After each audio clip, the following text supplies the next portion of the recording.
คุยกันสักหน่อยแค่เพียงวันรักค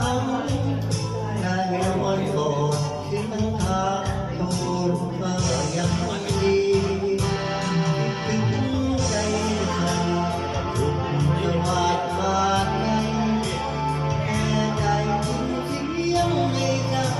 ไม่ได้หายทีอยากเอาแก้ก่อนอยากขอทางโทรศัพท์ด้วยคำนี้คำว่าคิดถึงจัง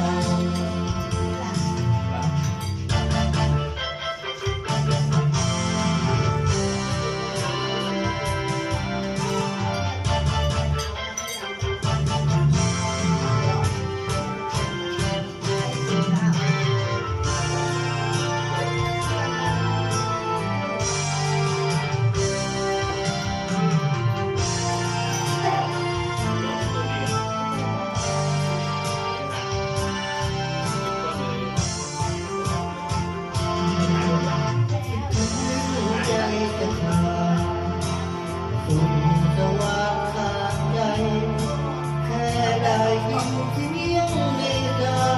ใกล้ตายขนาดนี้อยากมองแก้มสักวันอยากกอดทำโท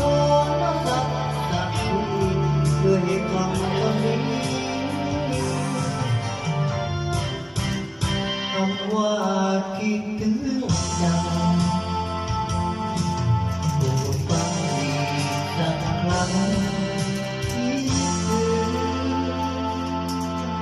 ใจจะขาด